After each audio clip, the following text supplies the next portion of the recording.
Olá, sejam bem-vindas e bem-vindos a mais este episódio do podcast Rio Bravo. Nesta ocasião, o tema é Gestão de Risco Político. Nossos convidados são Creomar de Souza, autor do livro Gestão de Risco Político, publicado pela editora Edições 70, e o professor Fábio Andrade, da Escola Superior de Propaganda e Marketing aqui em São Paulo. Confira conosco esta entrevista que começa já.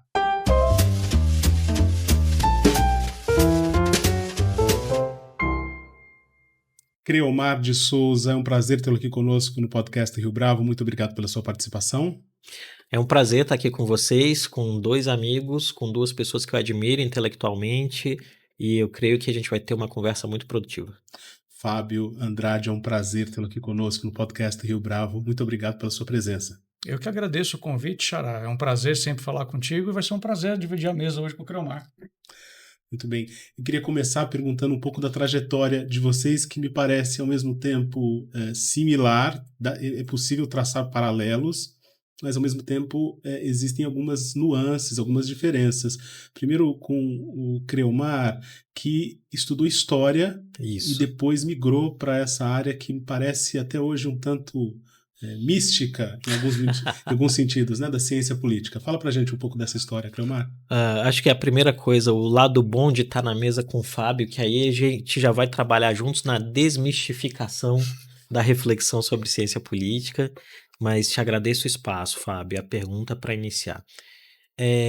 Eu me identifico como um sobrevivente, né? Eu nasci na periferia de Brasília, sou filho de uma mãe que era uma faxineira, uma diarista, um pai motorista de ônibus e minha mãe sempre muito preocupada com a educação. Se esforçou muito para que os dois filhos, né, eu e minha irmã, pudéssemos fazer faculdade, então sou a primeira geração que fez faculdade, junto com a minha irmã, primeiro a fazer uma pós-graduação e o primeiro a morar no exterior estudando. Eu fiz graduação em História em Brasília, eu fiz mestrado em Relações Internacionais na Universidade de Brasília, e aí eu creio que o momento disruptivo da minha trajetória é quando em 2000 e... Gente, o tempo tá passando.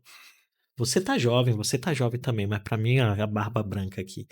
Em 2009 eu ganho uma bolsa do Departamento de Estado americano e vou para a Universidade da Flórida. E na Universidade da Flórida eu começo a estudar 3 fatores que passam a fazer parte da minha vida acadêmica, profissional e em algum sentido pessoal a partir de então, que é tomada de decisão, pressão e risco político. E eu creio que esses 3 elementos me acompanharam naquilo que foi primeiro a minha vida mais acadêmica. Estou aqui lembrando do Fábio falando com a gente fora do ar das provas a serem corrigidas em futuro próximo. E que a partir de 2018, de maneira independente, passa a ser parte da minha rotina com a companhia que eu crio, né, que é a Dharma Political Risk Strategy, que é um hub de análise de risco político independente sediado em Brasília. Eu creio que esse é o elemento da trajetória e que se torna uma característica muito forte em mim e nos produtos que a gente acaba construindo para os nossos clientes ao longo do tempo, essa ideia da necessidade de construção e explicação do contexto para que você chegue à melhor mensuração possível dos riscos. E eu acho que esse acaba sendo um diferencial nessa trajetória.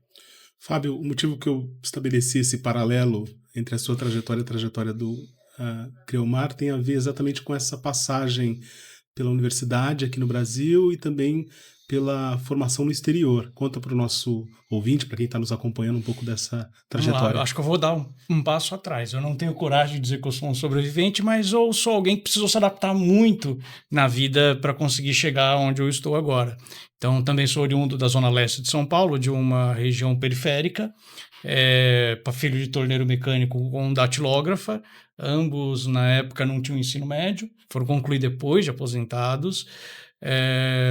Eu fui fazer faculdade de economia em universidade privada, e aí, ou seja, trabalhava de dia, fazia faculdade pagando à noite.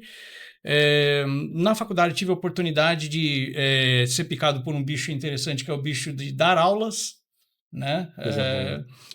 Em cursinho comunitário, e falei, é isso, né? Apesar de estar fazendo faculdade de economia. E aí, é isso, eu preciso fazer mestrado. Aí fui fazer o mestrado na Unesp, em Araraquara, em economia ainda, mas de certa forma a economia foi mostrando alguns limites para mim, eu me desencantei um pouco. Fiz a opção de mudar de área no doutorado. Eu fui fazer o doutorado em Administração Pública e Governo, na Fundação Getúlio Vargas, por muito interessado, pela verdade seja dita, nos componentes de ciência política da grade do que em administração pública e governo mesmo. Então, eu estava interessado em ter aula com o Cláudio Couto, com o Fernando Abruzzo, com a Maria Rita Loureiro, que de fato foram grandes influenciadores do meu pensamento e me abriram a porta para uma literatura bem grande de ciência política. Na época, eu estudei um mix de administração pública e questões de tomada de decisão política no programa Bolsa Família, e eu quis fazer um comparativo internacional com oportunidades, né? Oportunidades que é o programa de transferência de renda condicionada do México. E aí, o que eu precisava fazer? Ou ir para o México e fazer o sanduíche lá, ou uma opção de estar nos Estados Unidos com alguém que já tivesse estudado oportunidades e, eventualmente, ir para o México. E aí eu optei por essa segunda. Então, eu fiz um estágio doutoral de 7 meses na Lyndon Johnson School, que fica em Austin, capital do Texas, na fazenda cedida pela família do Lyndon Johnson. A Universidade de Austin é uma universidade pública norte-americana, uma das poucas. E eu fiz algo que é louco, você falou do tempo, né? Hoje seria inviável. Eu, em 7 meses de Estados Unidos, fui 3 vezes para o México. Basicamente, se eu fizesse isso sobre esse regime, eu não sei se eu estaria dando entrevista ou conversando com vocês aqui hoje, né?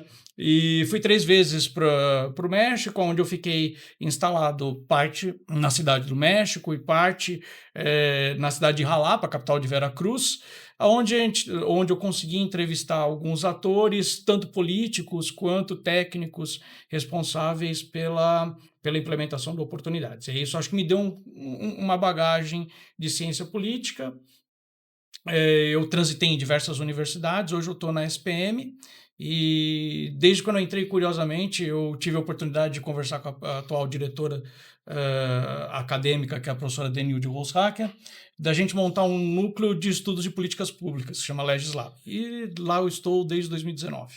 A gente vai falar um pouco sobre o Legislab e a trajetória que você tem conduzido com os alunos ali, mas antes eu queria tratar da questão do risco político contigo, Creomar, pensando o seguinte: como é que se calcula risco político? Porque também faz parte dessa medição, digamos assim, que não tem tanto critério se a gente parte de analista para analista. Olha, eu creio que o desafio que eu construí para mim e para a minha organização ao longo do tempo, e nisso aqui eu vou fazer um parêntese que eu creio que é onde há as grandes convergências da minha história com a história do Fábio. E eu acredito que você também é um sobrevivente, meu velho. Todos nós somos, ao final do dia, cada um com as suas próprias dores. E eu acho que isso deve ser realçado e honrado, em algum sentido. Qual é o grande marcador da compreensão do que vem a ser o risco político, né? Vamos trabalhar com uma definição de saída. Risco político, para nós, basicamente envolve a possibilidade de que um negócio seja afetado pela ação/omissão de um ente governamental, no caso do Brasil em nível estadual, em nível federal ou em nível municipal, ou de uma autoridade regulatória dada. Efetivamente, dentro da nossa metodologia, nós levamos 2 elementos em consideração, e aqui eu não vou entrar na matriz matemática por razões óbvias, né? Assim, de resguardar aquilo que a gente faz, mas basicamente a gente tem como marcador aquilo que venha a ser um corte no tempo. Eu posso usar como exemplo um equívoco que o governo brasileiro fez nos anos 2000, quando a gente fala de exploração de gás na Bolívia, que é nosso vizinho. Quando você vai fazer uma planta de gás em um país como a Bolívia, você precisa ter em mente, ou teoricamente em mente, o quanto que nas décadas anteriores o processo de regulação acerca da exploração de hidrocarbonetos naquele país foi estável ou instável. E esses marcadores do passado, e eu creio que isso é a grande influência do fato de eu ser historiador, te dão um horizonte da compreensão cognitiva dos atores acerca daquele tema. Eu acho que esse é um segundo elemento importante. Então o curso do tempo como elemento de construção do contexto, a compreensão cognitiva de atores-chave via captura de palavras sobre esse processo, e a partir daí você pode construir parâmetros que vão te dando uma orientação eficaz de risco maior, menor ou inexistente dentro dessa conjuntura. E quando a gente olha esses processos para cada um dos nossos clientes hoje, basicamente a gente tem uma grande linha horizontal, que é aquilo que é o contexto macro, que vai envolver das tomadas de decisão do Palácio do Planalto, ou mesmo aquilo que é a conjuntura internacional e suas interferências, e as transversais, que são setoriais. Porque ao final do dia, em uma democracia complexa como a brasileira, você tem que o fato de você ter um presidente da República sendo A, B ou C, não necessariamente significa dizer que ele vai ter influência sobre aquele microtema. Então, à medida que a gente vai balanceando essa matriz e chegando a um determinado coeficiente dos riscos a serem observados, a gente vai para um segundo vetor, que é filtrar aquilo ou separar aquilo que é real do que é acessório. E é efetivamente esse trabalho do fogo e da fumaça, e aqui eu vou lembrar uma conversa que eu e o Fábio tivemos em outro momento, separar o fogo da fumaça é o que dá, em algum sentido, na minha percepção, valor ao trabalho. Porque a gente vive uma sociedade com um nível de informação e de barulho muito alto, e às vezes algo que para o ator individual numa cadeira corporativa é visto como um risco aparente, efetivamente na hora que você faz uma filtragem não é. E de outro lado, aquilo que tem despertado menos atenção acaba sendo uma variável que deve ser observada. Então eu creio que basicamente esses são os elementos que dão uma maior concretude àquilo que é a construção do trabalho no cotidiano. Fábio, partindo dessa definição de risco, ou de análise de risco, que o Creomar trouxe para a gente, levando em conta as 2, 3 décadas quase de programas de transferência de renda, eles se tornaram, esses programas, um risco para os governantes, porque se trata de uma agenda que não é possível necessariamente retroceder ou fazer um ajuste sem que haja um ruído muito grande. Como é que você avalia isso? Olha, de fato, existe um componente de risco para a imagem do governante que desejar mexer nos programas de transferência de renda muito grande. Mas, a despeito desse risco, do eventual perda de votos, num cenário, para usar uma palavra que está todo mundo falando, polarizado, existe alguns, eu vou chamar de mecanismos de freio, né? Vamos lembrar que todo mundo imaginava impossível você conseguir fazer grandes mudanças drásticas no Bolsa Família. Sim. E foram feitas durante o governo Bolsonaro, ainda que sob o contexto da pandemia. E mudanças do ponto de vista operacional bem importantes, mudança no cadastro único, mudanças na operacionalização do cadastro único via prefeituras, que gerou um problema significativo do ponto de vista da base e da dificuldade de trazer novas pessoas para dentro, né? Então, mas isso, no fim do dia, o risco acabou se convertendo em perda efetiva, né? Uma parte significativa dos eleitores que participam desse programa acabaram penalizando o ator que fez a mudança e optando pelo oponente, né? Eu diria que hoje os programas de transferência de renda estão num outro desafio, e eu já escrevi um texto para a revista da Rio Bravo nesse sentido, que com a elevação da renda que é transferida e a possibilidade de conexão desses programas com o pé de meia, por exemplo, aquele medo que era antes imaginário de que, olha, basicamente as pessoas vão aderir a esse programa e diminuir a força de trabalho, que está amplamente documentado até 2016, que era, digamos, mais opinião, mais fumaça do que efetivamente fogo. agora tem razão de ser, ainda que os estudos sejam primários. Então, sim, mexer no... Eu acho que os programas de transferência de renda no Brasil, eles são um exemplo claro dessa materialização do risco. Basicamente, só que aí pelo lado do político. O ator político que mexe nesses programas, ele incide ou ele toma ele se coloca numa posição de colher como resultado uma diminuição dos seus votos. Agora, Creomar, é impossível falar de análise de risco sem levar em consideração o ano de 2026, ano que você lança o seu livro, né, Gestão de Risco Político, de um cenário eleitoral que parece imprevisível, ao mesmo tempo que ele está cristalizado ou calcificado, que era a imagem que a gente trabalhava nos bastidores dessa entrevista, entre duas figuras titânicas, Lula e Bolsonaro. Como é que essa análise de risco leva em consideração essa polarização e até que ponto essa polarização ela representa um impasse no sentido de que a gente não sai disso? Tá. Eu creio que a gente tem um elemento bem interessante que o Fábio trouxe aqui, que é, em algum sentido, políticos brasileiros, mesmo estes que são os mais carismáticos, estão nesse exato momento presos em algumas armadilhas construídas pelas suas próprias personas. Vamos lá. Se a gente vai ao presidente Lula e ao lulismo como força social, o presidente Lula e o lulismo como força social com impacto político estão presos à ideia e ao discurso de que Lula e o lulismo, ou melhor, o lulismo espera de Lula uma postura sempre em favor de determinados grupos sociais e em detrimento de outros. Isso cria um impacto e, usando a expressão que você usou, é um risco do ponto de vista do político focando na sua sobrevivência.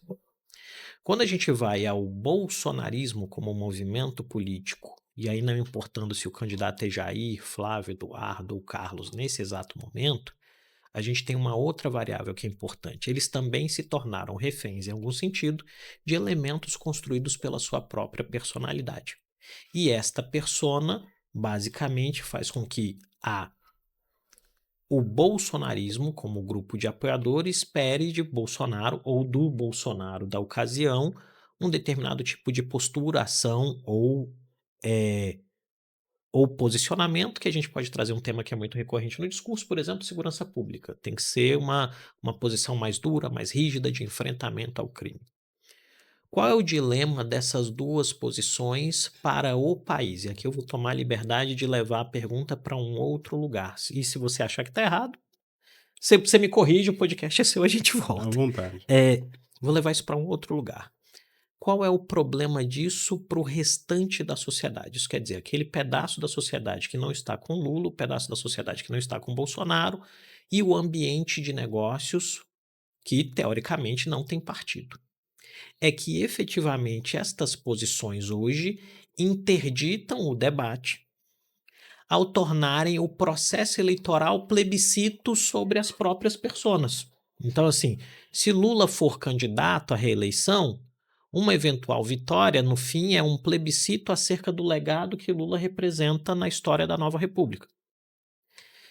Se Flávio Bolsonaro, um dos filhos de Jair Bolsonaro, e como a política é imprevisível, até o próprio Jair Bolsonaro, se for candidato, hoje inviabilizado, e for vitorioso, a vitória simboliza uma interpretação da sociedade sobre o legado e a existência de Jair Bolsonaro como presidente da República.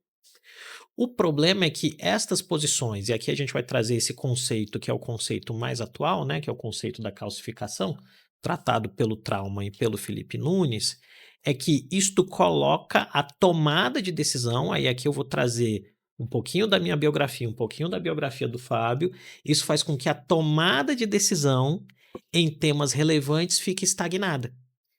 Que é dizer, vamos pegar aqui uma premissa que o Fábio trouxe muito bem, era a ideia de que ninguém encostaria no Bolsa Família. O governo do Jair Bolsonaro não só encostou, como alterou profundamente e mudou até o nome. Não é? Quando volta o governo Lula, você mexe de novo, muda tudo e muda o nome de novo. O problema da mudança de nome das mexidas estruturais é que a gente tem 2 componentes de risco daí derivados. E aí eu vou usar os polegares para indicar. Se efetivamente as alterações tornam o programa mais eficaz e tornam o programa mais competente naquilo que sejam preocupações legítimas da sociedade, não importando do setor social, que podem ser a porta de saída ou o impacto disso na força de trabalho, isso é bom. Então o programa é mais eficaz, o risco político derivado dele do ponto de vista institucional e de saúde da economia diminui. Agora, se as mudanças funcionam simplesmente por uma lógica que é eu preciso que o batismo seja meu para que o outro que está lá do outro lado da calcificação não tenha ganhos, o programa não necessariamente se torna mais eficiente, ele é menos eficaz e efetivamente a sua resultante do ponto de vista de qualidade da política pública também diminui. Então você aumenta o risco de que ao final do dia você gaste mais dinheiros no programa e não necessariamente isso gere resultado. E fere a institucionalidade de um programa assim, né? Que é uma palavra-chave nesse tipo de debate. Que, tendo em vista os elementos de interdição que a gente conversava no café lá fora sem tomar café, que tendo em vista os problemas de interdição do debate hoje, é uma palavra que é cada vez menos usada. Repare, há um número alto de atores institucionais que não se reporta ao termo institucionalidade, porque institucionalidade significa dizer seguir um parâmetro e não fazer exatamente o que eu quero. E esse é um risco que hoje afeta o Brasil, e é um risco global, né? Afeta o Brasil, afeta os Estados Unidos, afeta o Peru, afeta a Argentina, afeta a Bolívia aqui do lado, que nós já citamos. Ao fim das contas, quando a gente olha democracias no mapa, que é onde a gente consegue falar sobre políticas públicas com qualidade, a exceção tem sido a construção de ambientes institucionais onde a institucionalidade tem perseverado. Democracias mais populosas, mais diversas, têm tido uma enorme dificuldade de construir arcabouços institucionais que, do ponto de vista de negócios, te gerem previsibilidade e diminuam o dilema da incerteza, que são 2 variáveis de risco que a gente nunca pode descartar. Agora, Fábio, o Creomar mencionou incerteza agora, e num cenário extremamente polarizado como o atual, parecia que não haveria espaço para outra incerteza, e essa incerteza veio com o cenário das finanças das famílias. Então, as famílias, essa foi uma notícia bastante trabalhada nesse primeiro semestre, de que as famílias estavam amplamente endividadas. E esse endividamento teria, enfim, diferentes fontes, né, diferentes origens, mas fato é que o governo tem buscado operar para mitigar esse endividamento ou para que ele, enfim, ganhe uma outra feição, que ele possa ser, pelo menos, absorvido pelas famílias, né, no médio e longo prazo. Esses programas são paliativos na sua avaliação? Eles atacam efetivamente o coração do problema? Bom, é uma boa pergunta e é difícil avaliar, de fato. A proposição feita pelo governo federal, eu acredito que ela tenta paliativo eu acho um termo muito forte, mas ela é um remédio que, em parte, corta os sintomas, em parte pode resolver, pode contribuir para tratar a causa, mas não é um remédio, ele não é muito cedo para a gente dizer que é um mecanismo que lide efetivamente com as causas do endividamento das famílias. Por que eu estou falando isso? Porque a gente está falando de uma mudança estrutural, né? Não só a polarização é um fenômeno internacional, mas se a gente olha a deterioração do mercado de trabalho também, né? Então, e eu tive uma professora muito interessante ao longo da vida que dizia o seguinte: o Brasil funciona com delay. É o que acontece no mundo. Para chegar no Brasil tem um delayzinho, né? E por que eu estou falando isso? Porque quando a gente olha para a realidade do mercado de trabalho norte-americano, em que pese ele ser menos institucionalizado e menos legalizado e ter suas particularidades, a rotina de três ocupações por um mesmo indivíduo, não estou falando de família, estou falando de um mesmo indivíduo. E ainda assim, essas 3 ocupações não darem conta da renda, da hipoteca e da manutenção de vida, causam efeitos econômicos severos e efeitos políticos muito severos. Sim. Porque basicamente vai criando um caldo de descontentamento muito propício a discursos populistas, antissistêmicos, está tudo errado e tudo precisa ser basicamente mudado. Então, quando eu digo voltando para o Brasil com um delay, veja, nos Estados Unidos essa realidade já estava posta e no Brasil a gente começa a ver as pessoas que eu faço Uber de manhã, faço entrega para o Mercado Livre à tarde e à noite eu completo mais algumas horinhas no 99. É isso. Né? É isso. E aí, isso do ponto. E aí, basicamente, essa medida parece que ela não dá conta de enfrentar essa mudança estrutural. E aí, basicamente, está falando de onde se encontra uma mudança estrutural do mercado de trabalho que os governos ao redor do mundo têm tido muita dificuldade de lidar. É uma boa referência nesse sentido das relações internacionais lá atrás, que sacou isso antes de todo mundo, foi em certa medida o Dani Rodrik, Sim. Né, que falou, olha, esse negócio de vocês olharem para a globalização e pensarem só diminui custo, pode gerar um efeito muito severo. Pode gerar um efeito muito severo de dificuldade de conciliar democracia e soberania com essa tal da globalização que vocês estão falando aí. Mas, enfim, como quase todos os críticos da globalização, isso ficou no armário durante um bom tempo. Então, voltando, eu acredito que assim, a medida ela não é eficaz por ela não ter elementos para tratar dessa mudança estrutural do mercado de trabalho. Ou seja, precisaríamos de outras mudanças para tentar tratar disso.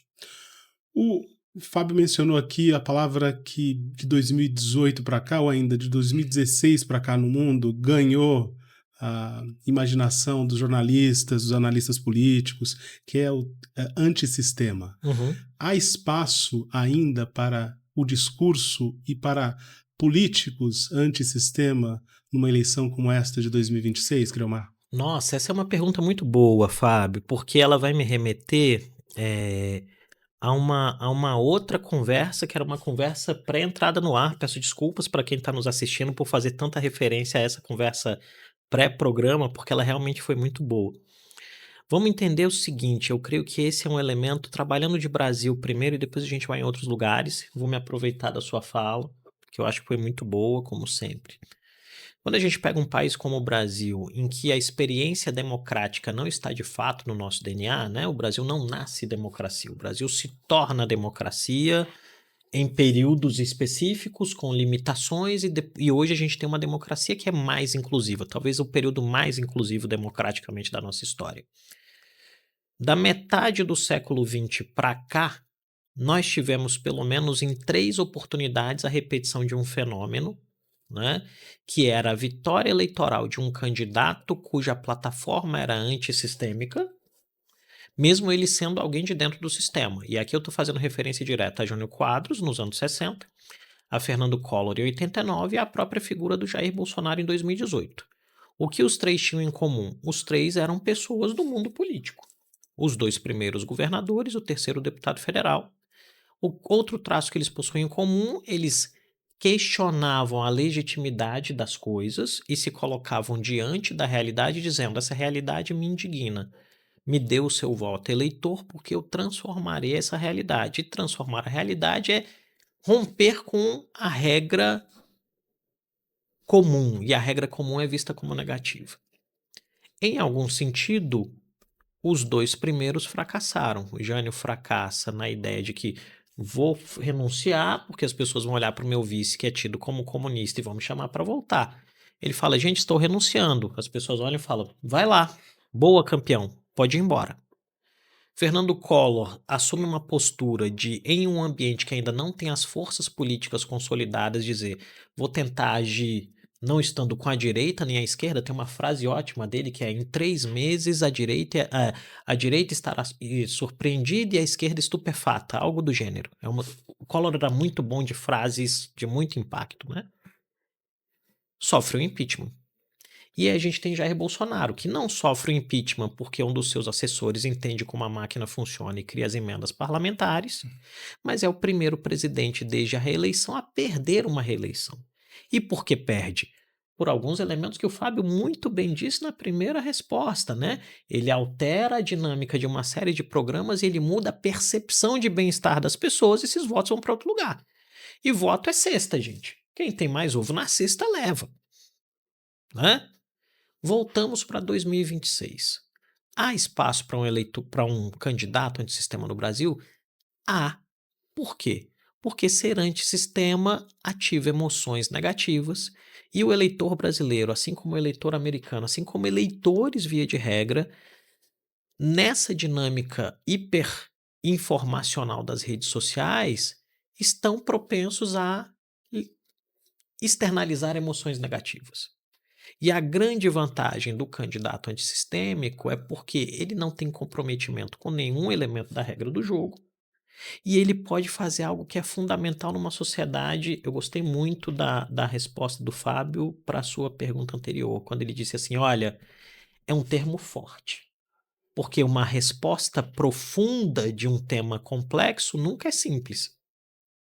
Porque a resposta simples, sobretudo em termos de políticas públicas, a resposta simples está normalmente equivocada. Só que o candidato antissistema tem essa vantagem. Como ele não tem compromisso com a regra do jogo, ele dá uma resposta simples. Ah, isto, aquilo, isto. E para o eleitor que ao fim do dia vai fazer essa escolha em um supermercado de escolhas, é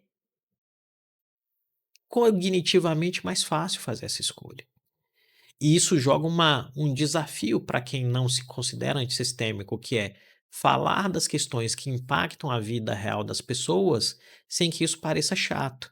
Que, se você me permite um parêntese aqui, é o dilema, por exemplo, que os democratas têm nos Estados Unidos. Os democratas desaprenderam a falar com as pessoas. O Trump vence, perde e vence de novo porque, sobretudo, Donald Trump é um líder carismático. E ele vence um candidato democrata que, isso não é uma crítica à pessoa em si, mas que efetivamente fracassa em conversar com as pessoas. E fracassa por quê? Porque o partido, do ponto de vista burocrático, fracassa em fazer a boa escolha. A escolha de um outro líder carismático também? Pode ser essa a saída. O problema é que sempre que você encontra uma solução, e eu acho que esse é um elemento que eu trato muito bem no livro, onde eu faço uma reflexão sobre a diferença entre opinião e análise. A opinião tem o objetivo do convencimento, a análise não necessariamente. E aí, quando você observa um processo de maneira analítica, você tem efetivamente a possibilidade de entender que não necessariamente a sua pré-conclusão é a conclusão a ser feita. O Fábio vai fazer essa reflexão todo dia porque ele está em sala de aula, é um acadêmico de alto nível. Mas agora, o cidadão comum ou líder corporativo ou até mesmo um ator político vive da opinião em determinado sentido.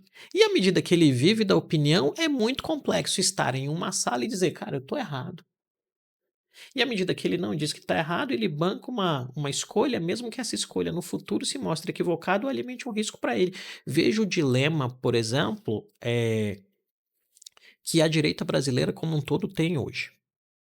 A direita brasileira era não competitiva de 89 para cá, depois de Collor, né? O Collor vence, é um candidato de direita, abertamente de direita, mas depois de Collor você tem que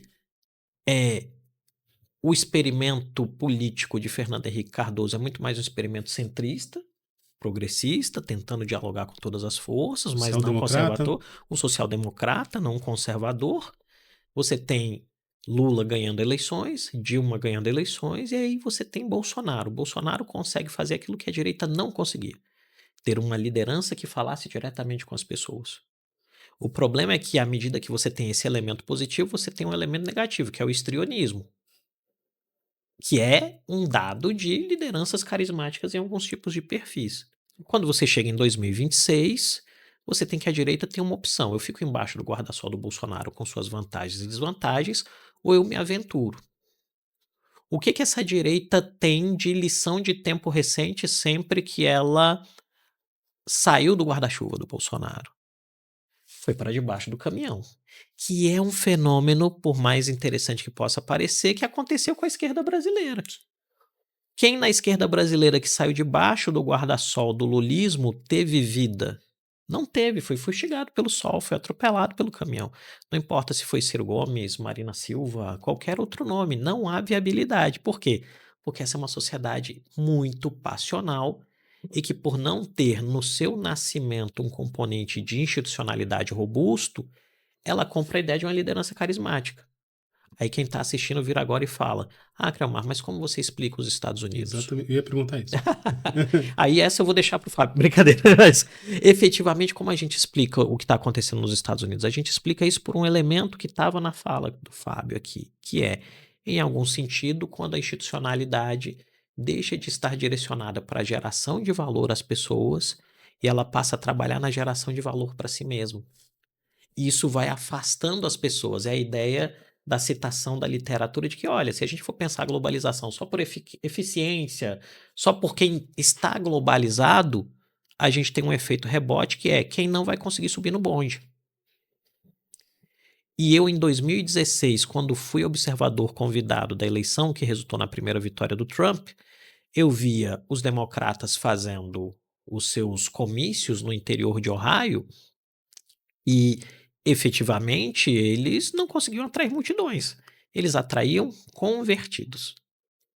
Quando o Trump entra no jogo, com a rejeição dos democratas e com a rejeição de muito nome importante do Partido Republicano, o que ele conseguia fazer? Em uma sociedade onde o voto era voluntário, facultativo, ele atraía multidões. Porque o que ele dizia? O problema é o imigrante, a gente vai construir um muro.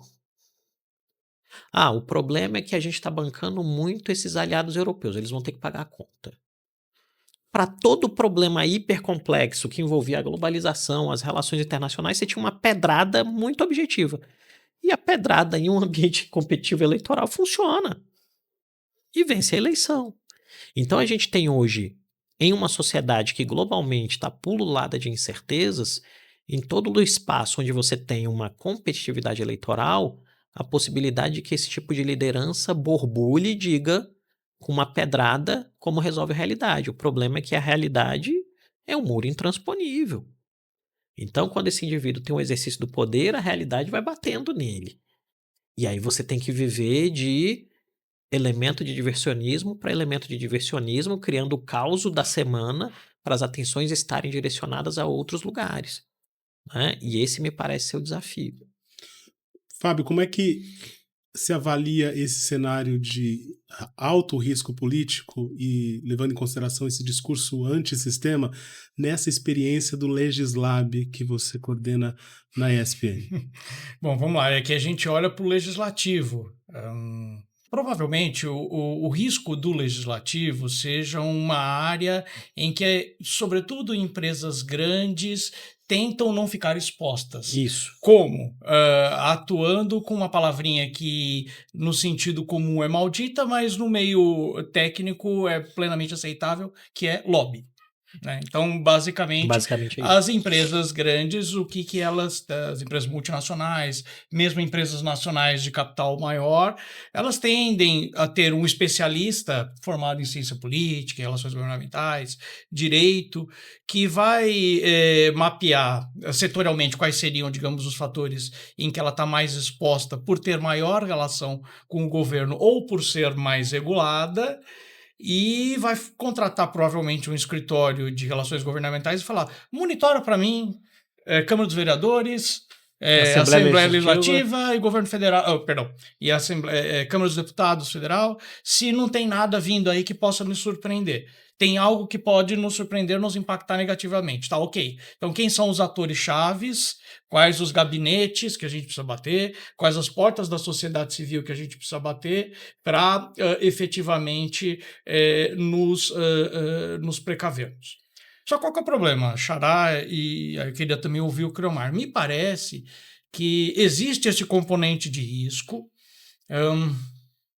vou falar forte, mas num contexto de polarização, as casas legislativas que já tinham uma produção do ponto de vista de políticas públicas para a sociedade já bastante questionável, no sentido da sociedade não perceber o seu valor. Sim.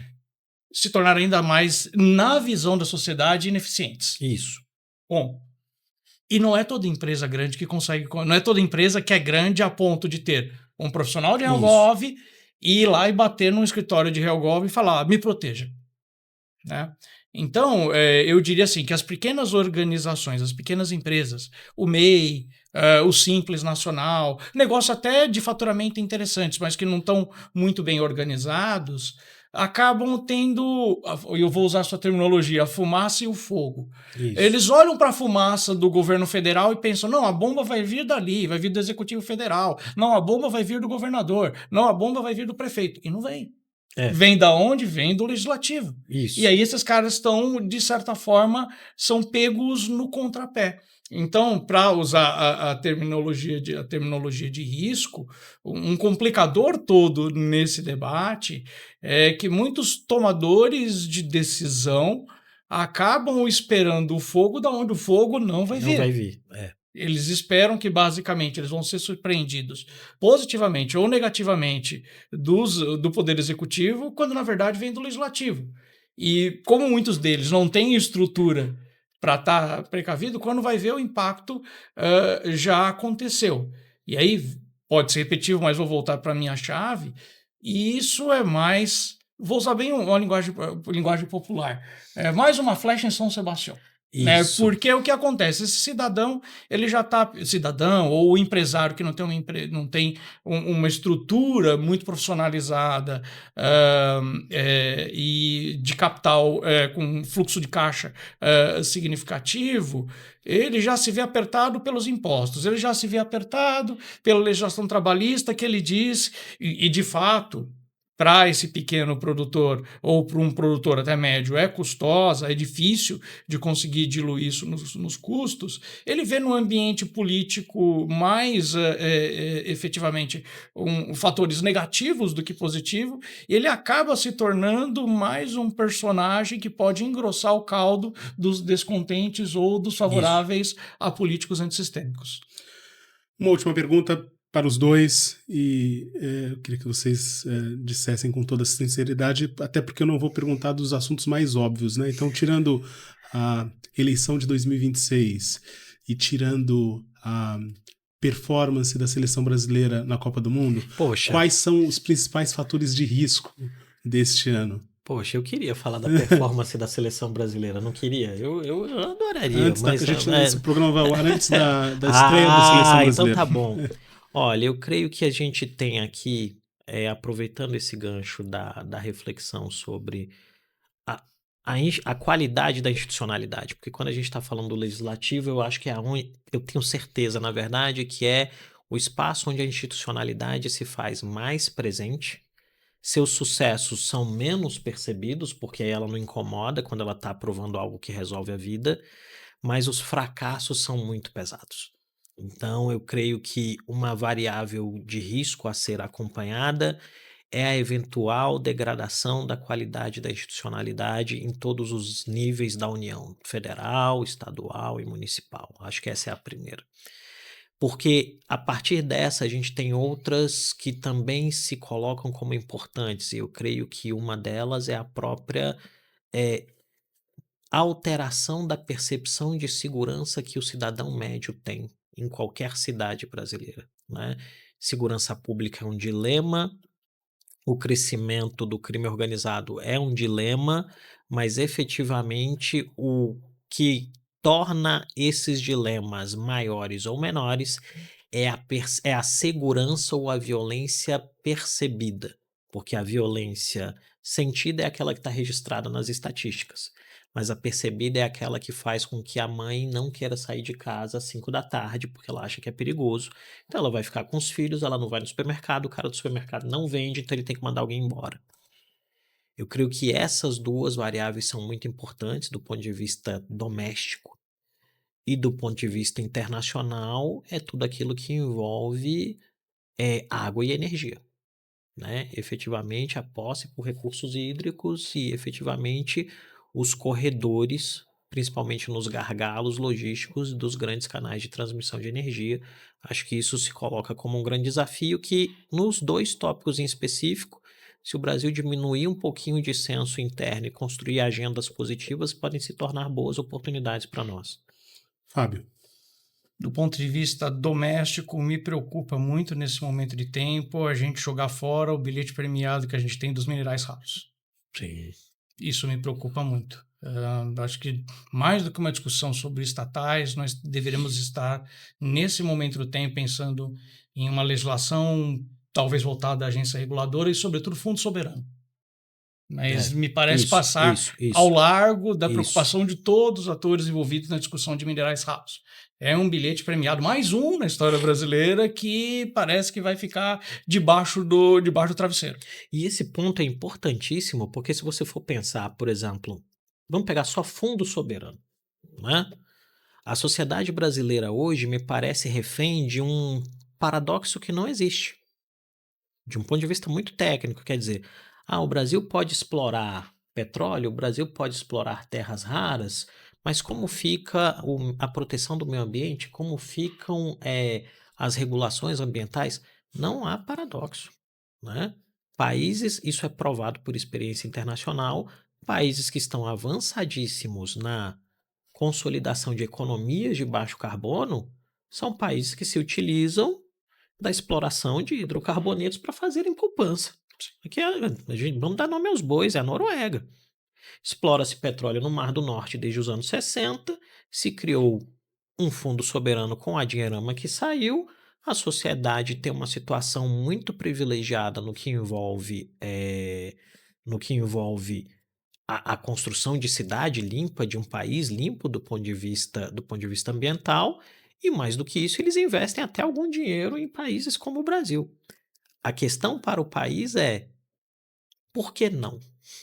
Efetivamente. E aí a gente tem que lembrar o seguinte, o fato do Brasil se recusar, por exemplo, a explorar ou a desenvolver uma cadeia produtiva de exploração de terras raras ou de petróleo, não significa dizer que os vizinhos vão deixar de fazer.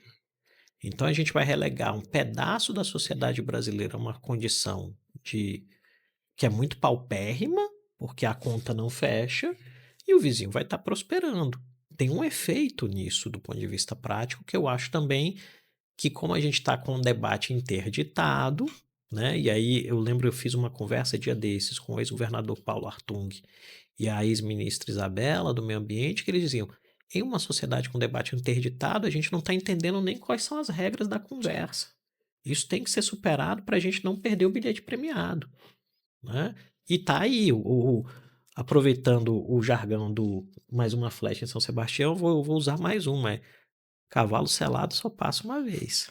E no nosso caso tem passado mais de uma. Tem passado mais de uma. Tem passado mais de uma. No caso internacional, desculpa que eu não se me permite, o que me preocupa, aí eu vou fazer uma alusão futebolística ao final. Alguns autores chamam que a gente vive uma nova Guerra Fria. Eu discordo bastante, né? Mas eu acho que pro cidadão médio, o termo Nova Guerra Fria explica bem, que é basicamente uma disputa muito significativa pela liderança global, seja do ponto de vista político, seja do ponto de vista econômico, entre China e Estados Unidos. Tá, mas o que isso tem a ver com o Brasil? Como o Brasil vai se posicionar? E se o Brasil vai conseguir fazer o que sempre fez bem, que é ficar equidistante, ou tentar zelar pelos seus interesses, ora se aproximando de um, ora se aproximando de outro. A diplomacia brasileira, em alguns momentos históricos, conseguiu fazer isso muito bem. Tenho dúvidas se no cenário de polarização, basicamente, a gente vai conseguir fazer isso. E quando eu digo a brincadeira futebolística, é pelo seguinte, quando a gente fala da velha Guerra Fria, seria o Corinthians campeão brasileiro do Nelsinho Batista, né? Então, basicamente, uma categorização em um determinado tipo de jogo de futebol e um determinado tipo de conflito.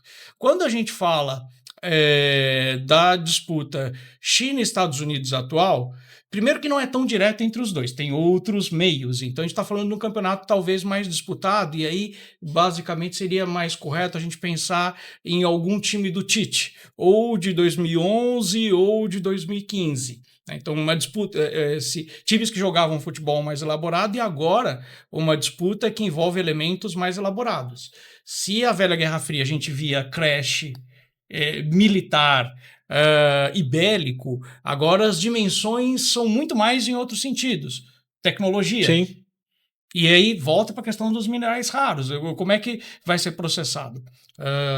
Esse ano, ou no final do ano passado, pela primeira vez em muito tempo, os Estados Unidos, o governo federal norte-americano voltou a estatizar um pedaço de uma empresa. Estou falando da NVIDIA. Isso. Com 10% da NVIDIA pertence ao governo dos Estados Unidos.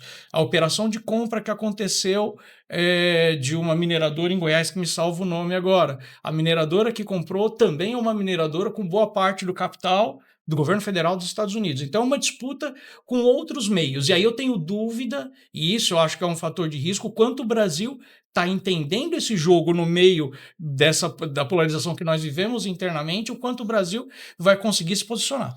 E aí, para não ficar só na ideia, para quem for nos assistir depois, de que a gente está enviesando e falando mal dos Estados Unidos ou algo do gênero, enquanto o Fábio falava, eu lembrei de um outro caso. A Meta tentou comprar a Manus chinesa. O governo chinês foi lá e falou, não pode comprar. É verdade. Então, o que me parece é que com esse renascimento da geopolítica, e para a gente que tem um pé nas relações internacionais, a geopolítica nunca morreu. Mas para muita gente se criou a ideia de que a geopolítica deixaria de importar, né? A geopolítica nunca deixou de ser importante. O ponto é que ela está agora novamente muito importante. E sociedades que não entenderem as regras do debate. E aí aqui eu concordo plenamente com o que o Fábio disse. Eu não sei se a sociedade brasileira está entendendo as regras do debate.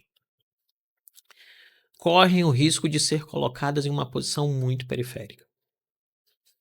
E estar em uma posição periférica significa dizer que, para além dos eventuais riscos de ordem de integridade física, territorial, a gente tem aí o processo de abdução do Maduro, que era presidente da Venezuela, e eu acho que é um excelente exemplo, ou toda a celeuma do Estreito de Hormuz, cria-se também um ambiente de negócios que é pior, e que não vai afetar só as grandes companhias que estão aqui em São Paulo. Vai afetar o indivíduo que abriu uma padaria, a senhora que abriu um salão e quer educar os filhos com aquela renda, a outra que juntou com duas amigas e criou uma cooperativa para fazer faxina em escritório, né? É disso que a gente está falando. Quando a gente está falando de impactos de risco, tanto do ponto de vista doméstico quanto no internacional, a gente está falando do impacto destas questões na vida de pessoas que não necessariamente estão envolvidas nesse ecossistema que a gente está. E eu acho que esse me parece ser, ou melhor, essa me parece ser uma importância que eu particularmente tento realçar nessa obra que a gente tá lançando agora, nesse mês, mas é uma preocupação que o Fábio tem no Legislab, de trazer, olha gente, vamos entender o que é o legislativo, o quanto que funciona, o quanto que não funciona. E esse me parece ser o grande dilema ao fim do dia. Creomar de Souza, Fábio Andrade, foi um prazer tê-los aqui conosco no podcast Rio Bravo. Muito obrigado por essa rica exposição.